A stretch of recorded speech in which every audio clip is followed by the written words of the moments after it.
Good morning and welcome to Meet a Missioner Monday. It's great to be with all of you again today.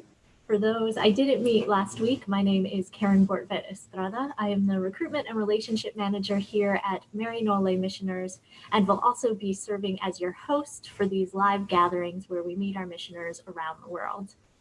As I mentioned last week, in this time of physical distancing, we keep seeing those reminders to reach out to our family and our friends and our neighbors, and we hope that you will see these opportunities every week at 10 a.m. Eastern as an opportunity to meet your neighbors around the world, to check in on our brothers and sisters and see how they're doing as we all live together through this global pandemic. We'll follow a similar structure to what we did last week. We have some questions prepared for our featured missioner, and then we would also love to hear any questions that you might have for her. Depending on the platform you're watching on, the comment box might be below this video, or it might be on the right-hand side of your screen. I'm not sure how this is showing, so look to your right-hand side and there should be a space for you to leave comments.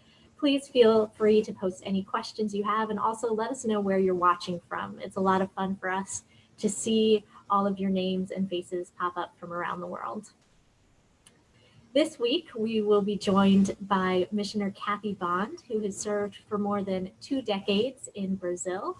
Kathy has served in a number of different ministries, but right now has 2 main focus areas. She teaches Shantala baby massage and also offers trauma-informed yoga classes.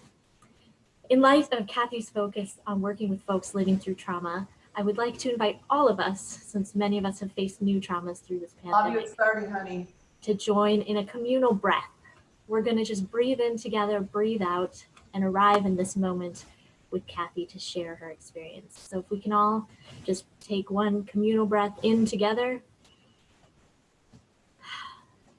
and exhale as we welcome Kathy. Thank you for joining us, Kathy. Good morning. Welcome to my home in João Pessoa in the northeast of Brazil. So as a first question, Kathy, I'm wondering if you can let us know what led you to Maryknoll Missioners. How did you end up with us 20 some years ago? Sure. As Karen mentioned, I've been a lay missioner for many years, 26 to be exact. And when I think of this question, I think of 3 things that led me to be a missioner. 3 words come to mind: service, faith, and adventure. I came to Maryknoll in 1994. I had been working at Bread for the World, the Citizens Lobby in Washington, D.C. And through that work, I met many former Maryknoll missioners, and I also was in contact with the Maryknoll Office of Global Concerns. Immediately after graduating from St. Mary's College in South Bend, I did 2 years of volunteer service in artisan cooperative and youth program in San Juan, Puerto Rico. So that led me to want to work a little bit on advocacy and activism at Bread for the World. And during that time, I discerned that I really wanted to go back to Latin America in a faith-based community and be able to do social work and social justice work. So really that's what led me to Maryknoll Lay Missioners. In terms of my faith, I've been inspired by so many people that are my fellow lay missioners and Maryknoll missioners here in Brazil. We're in a community with Maryknoll sisters, priests. We've had brothers at times and affiliate time at times. And it's just been an opportunity for me to deepen my faith, widen my circles, and expand my vision and my spirituality on my relationship with God, my relationship with myself, nature, and others. Additionally, I've been inspired by people, including Jesus, Christ, especially the historical Jesus, Jesus the healer, Jesus the man who confronted unjust social structures. And 2 saints have particularly touched me: Saint Hildegard, also a healer, and Saint Catherine Drexel. We have 2 US-born saints at the moment. Both are women, and both were women of great wealth who made a commitment to the marginalized and to social justice. So the last element I wanted to share is it's just been a great life, kind of an adventure, the 26 years. I've had the opportunity to live in two very distinct parts of Brazil, in the southeast, the capital city of São Paulo, a bustling cosmopolitan city. And I started my mission experience here in the João Pessoa on the northeast coast. We're about 6 degrees south of the equator. And a couple of years ago, my family and I returned to João Pessoa. So I think that's it. It's faith, service, and adventure. For those of you that are just tuning in, you're watching Meet a Missioner Mondays with our missioner, Kathy Bond, who served as Maryknolla missioner for 26 years now. So Kathy, those things have motivated you, gotten you into mission, kept you going. What was the ministry that you were involved with pre-COVID-19? Because we recognize that some shifts have happened since then. Sure. Well, actually, it's been many ministries. One of the blessings for me of being a lay missioner has been able to do a wide variety of things over 26 years. My first ministry when I arrived in João Pessoa was working with women in different groups and communities, church groups. I worked closely with other lay missioners and Maryknoll sisters here, especially Afuniaki and Ann Archbold. And we offered different groups, health, workshops, and we also did leadership training formation. One of the problems we identified, which is a problem all over the world, is domestic violence. So we were also involved in projects of prevention and training with men and women community leaders. We worked very hard for many months. Each month we protested for special courts for domestic violence cases and for safe houses here in João Pessoa. As I mentioned, I've been in two places in Brazil. About 11 years ago, when our daughter, I am married to another Maryknolla missioner, Flavio Rocha. Our daughter was around 4 or 5. We decided we wanted to have an experience of going to another site as a missioner family. And we went to São Paulo. And in São Paulo, my ministry mainly focused on work in the prisons. Here's a picture. I worked in the maternity wards in 2 different prisons in São Paulo. I worked with the moms and the babies. They usually stayed with their babies for about 6 weeks on health classes, promoting breastfeeding, Shantala baby massage, and yoga for moms and pregnant women. Another part of my work in São Paulo was also working on domestic violence training. When Flavio and I and Maya returned to João Pessoa about 1.5 years ago, I decided to shift a little bit my ministry and to focus on ministry with touch and with body work. So I work in public health posts and at the Federal University teaching Shantala baby massage to physical therapy students, to health professionals like doulas, pediatrician, and nurses. And then I also teach women in the health posts this method, which promotes motor development. It also promotes bonding, and it is both a therapeutic and effective method. Here I am on the left. I'm teaching at the Federal University in the physical therapy department. And on the right, I'm at a local health post teaching the physical therapist who works at the health post and the doctor is behind me on how to use Shantala with the women who come to the post for services and baby yoga. And here's some more pictures of me working. On the left is in a health post right here in my neighborhood. The middle picture with the group of women are healthcare professionals and doulas. This was my last in-person Chantala workshop before the quarantine started here in Brazil on March 16th. And then on the right, I'm teaching Chantala at AFIA, Holistic Center for Women, which is a place where I also give yoga classes. So Kathy, you mentioned that a lot of your ministry is about touch. How has that changed? How are you able to continue that now that we're living in this world where we can't touch one another? Sure, there's been some big changes, huh? This slide, it's a little bit of my trauma-informed yoga, but pretty much I had to move everything online.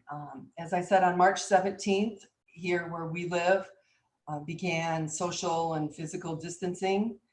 And at first, some of my students asked for yoga sequences, and I prepared those, but then people were asking for classes online. So with technology and the Zoom platform, I've been able to move my ministry online slowly. This was, at first I was doing 2 classes a week of yoga online. Now I'm up to 6. We do it at the times when I actually was giving yoga classes. I was giving a class I give classes in neighborhoods that don't have yoga. And with that, some of my students asked for lighter hatha yoga classes for their friends and family who are undergoing cancer treatments or who have chronic diseases. So I've started a chair yoga class. And here are some of the flyers. There's one of my students in a city about 15 hours away who's in cancer treatment. I worked with her in my previous life in João Pessoa in the feminist movement. So it's very nice to be able to connect with people that have moved on to different places and be able to use technology in our favor to make a connection. I find people are very appreciative of the classes. I've adapted the classes. We come on early, we check in with each other, and then after the classes, there's a moment for sharing and announcements. This is different from how I would do a class when I'm physically with people. Here I am giving the chair yoga class on the left in my living room. And it's been fun because I do the chair yoga class in both English and Portuguese. So on the right is my mother-in-law in a town about 2 hours away. My own mom in Battle Creek, Michigan, and my aunt, Ruthie, are also taking the class along with different friends and family and donors. I do a class in English, a hatha that's a little more rigorous, and then the chair yoga. I've also taken my Chantala ministry online. On the right, I hadn't already scheduled a Chantala workshop at AFIA, the Holistic Center for Women. So I just decided to move it online, and people from all over Brazil participated. And on the left, I have been able to take advantage of this situation.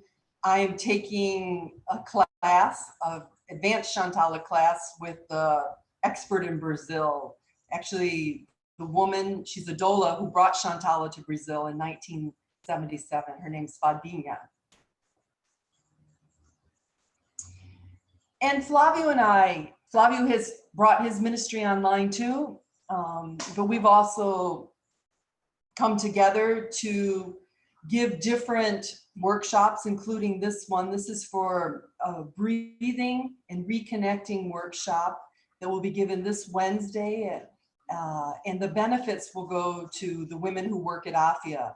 It's set up like a cooperative, so when the women aren't working, they don't receive their salaries. So we are doing this in benefit of the Holistic Center where I work.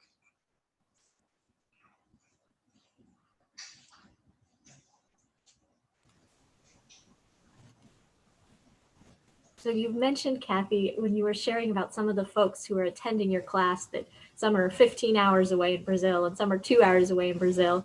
I think for some of us, it's hard to imagine how big Brazil is. It's a huge country.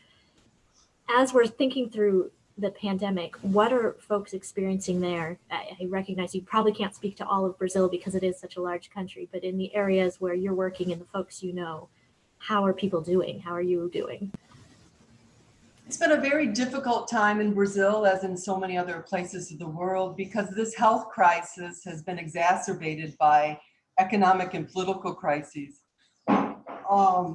The economy wasn't that great before all of this, and we have a lot of people in the informal economy, so it's been very difficult for those folks who really have to work each day to earn the money they need to put food on their tables. Additionally, there's not very many tests here, so I think, and many people feel that the number of cases and the number of deaths are very underreported.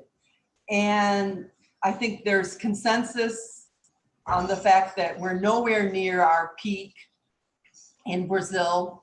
There are two, maybe three hot spots in the country. Manaus, the city up in the Amazon, is experiencing many deaths each day. And also Sao Paulo is having a lot of deaths and overcrowding of the health system. Overall, I looked it up this morning, 4,200 people have died in Brazil, and they're reporting 63,000 cases. But unfortunately, in the last 24 hours, we have had 181 deaths. And also somewhat alarming is there were reports this weekend, or today, that this weekend there was a lot of more movement. So people were not adhering to the quarantine, the social distancing. It's been 6 weeks now. So I think that there is tension also in the country. There's I don't know if we would call it small, but there's a vocal minority that really wants the social distancing to end, that people need to get out and work. But I would say the overriding majority of the people feel at this moment that social distancing is where we need to be, even though it brings great hardship to a lot of people. So I've done some fun things trying to be in solidarity with people. My yoga classes are free, but people can give voluntary contributions. And I bought food baskets with those. I've traded my yoga classes for some of my colleagues who are making masks. I've also given donations through community leaders to people who are really having a hard time during this crisis when they're not able to work. So please pray for us as we are praying for everyone around the world, that our political leaders, our church leaders, and even ourselves, that we can all be voices of clarity and servant leadership at a time when the world needs to, in some ways, take a pause and reevaluate our values, where we're investing our time and our resources, and also thinking about the injustice in the world in terms of distribution of resources.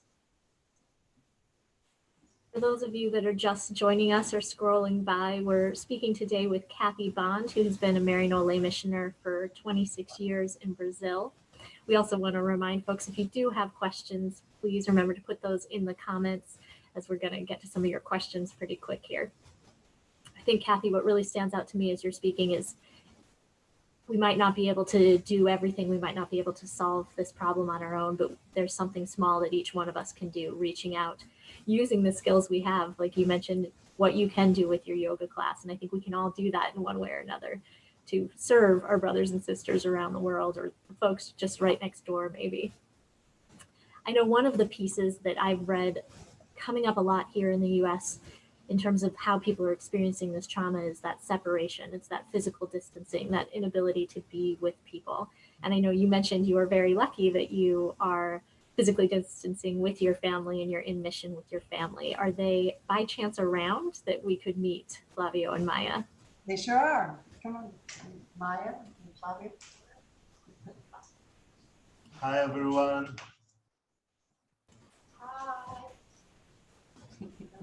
Maya, just today was her first day on online classes. So she's on a break right now. Classes start pretty early here in Brazil. And I wonder if, Flavio, we can just ask you to tell us just very briefly a little bit about what it is that you do in mission, and hopefully we'll be able to feature you on a Meet a Missioner Monday soon so people can learn more. Sure, I work with holistic health. Right, I did a little of acupuncture before. Right now, I'm doing more family constellation, which is a therapy, a group and individual therapy. And I also work doing a lot of research and writing about water privatization and pollution, especially in Brazil, which is a big issue everywhere. I work with Theater of the Oppressed, which is a theater technique that we work with communities on social and individual issues. Thank you so much for sharing. And like I said, hopefully for those of you watching, you'll get a chance to hear more from Flavio sometime in the future. Thank you very much, Flavio and Maya, for coming and saying hi to all of us. Thank you. Take care. Now, Kathy, we do have some questions that have been coming in. We have quite a few so far. So the first question is from Claire Noel, who said, "Hey, Kathy, what are some of the graces you have received from sharing your ministry with others?"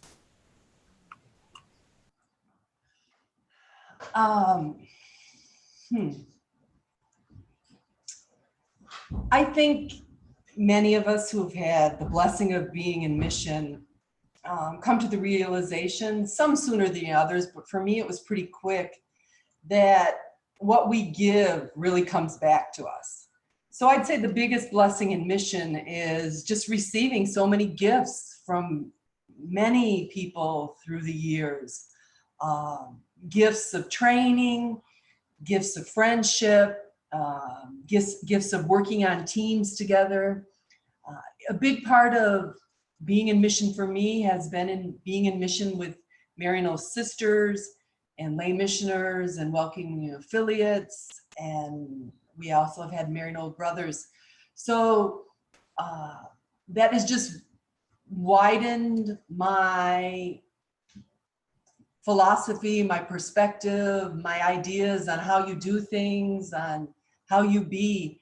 And with people from many cultures and here in our community, I think we have Maryknoll missioners in Brazil from 7 different countries. So it's just been a blessing and a grace for me. Great, I can definitely relate to that from my Maryknoll experience as well. Another question from Angel, who I believe is a returned lay missioner, if I'm thinking of the right Angel. She says, "Kathy, digital exclusion in low resource communities is a difficulty here in the US. How have you thought creatively about that with your yoga online classes?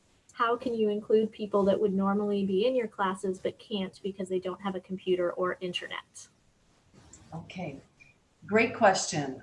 Something I've thought about, especially in the beginning. Fortunately, almost everyone in Brazil that I know has a cell phone and internet service. So the way I offer all of my classes, you can get on free with your cell phone. It's not ideal. It'd be better on a computer because of course, the screen is bigger, but it works for people. So this morning I gave a class and I had a woman in a very rural area in a neighboring state join us. Sometimes her internet falls, but she could just get right back on. But I've worked hard, and actually during the 2nd and 3rd weeks of the quarantine, I gave a lot of classes to people on, not classes, but little mini sessions on how to get onto Zoom. And of course, without using all of the security measures that people need to use to protect themselves and to protect the class. But I have found that in some ways, my classes are more inclusive online because I do them at times when people, even if they're working for the most part, haven't started working at home at 7 a.m. Brazil time. And also people who couldn't physically come to my classes for whatever reason can participate online. We have another question specifically about your classes from Roxanne Hughes Wheatland, who asks, do you provide yoga classes for children? Well, I do provide yoga classes for moms and their babies up to a year. It's called baby yoga in the United States. It's really yoga mom with their babies. With children, I haven't experienced that yet, but I've been really impressed with some of my fellow yoga teachers here in Brazil who are giving classes for children. The neatest thing I've seen in that area are different setups where the parents do yoga with one teacher in a separate room, and then the children with the second teacher in another room, so that parents and kids are all both doing yoga in their separate classes. I've also seen family classes where a mom and a dad would do yoga with their kids and a teacher. And I'm very happy, Maya, who's going to be 15 next month, she does yoga for adolescents. She did it in person before the crisis, and now that's moved online too. That's great. I know both my nephews, who are about 3 years old, enjoy their yoga, and it's one of my distraction methods as an auntie when I go over to keep them moving. So for those just tuning in, we're talking with Kathy Bond, who's a Maryknoll lay missioner. If you do have any questions for her about her ministry in Brazil, please feel free to put those in the comments. Another question that has come in from Chris Fenner in South Carolina is, how does the poverty in João Pessoa, I'm sorry, I can't speak the Portuguese correctly, compare to the poverty in Sao Paulo? What are the similarities and differences? Does one area have less resources or more resources than the other? Wow, that's a question. Well, first of all, kind of tackling that question, there's so many ways of being poor. There's economic poverty, spiritual poverty, resource poverty, and even just, I call it heart poverty, in terms of people who perhaps aren't as in solidarity with others as maybe they could be. So, but I think the question is geared more towards economic poverty. Brazil is a very rich country with a lot of poor people. And that is shown by very high levels of social injustice. And that is present in both João Pessoa, in São Paulo, in every place in the country. So even though São Paulo is in the more industrialized, some would say more economically developed, but it's not really true because there is economic development quite a bit in the Northeast. In São Paulo, you would see situations where thousands of people are on the streets, many people, millions in substandard housing, and people who are the richest of the rich and go to work on helicopters. In João Pessoa, I live in a city of about 1 million people.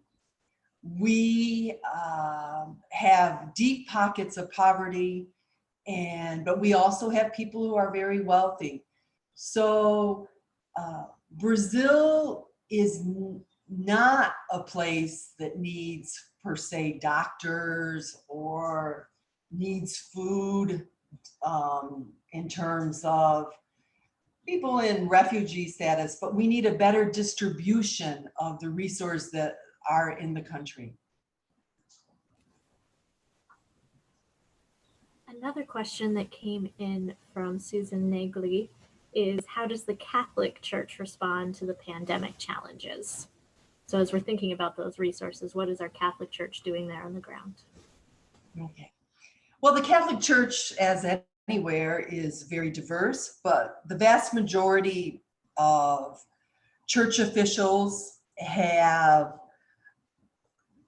encouraged all of Catholic services to move online and encouraged people to be involved in social distancing, in physical distancing. The Catholic Church has also, especially over this last weekend, become very vocal in challenging the political leadership that at times has not been sharing a factual message about the pandemic.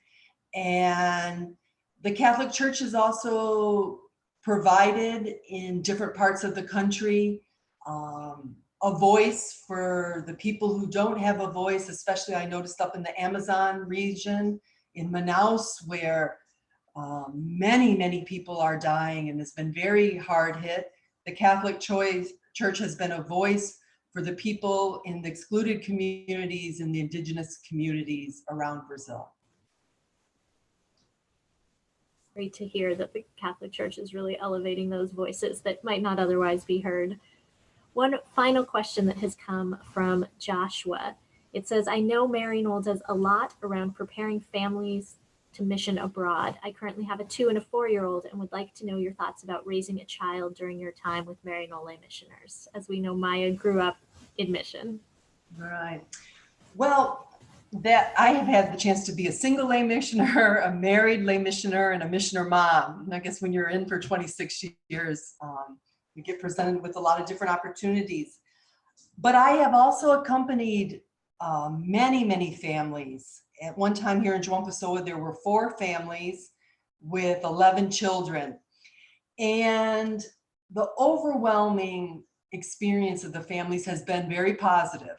It's not easy.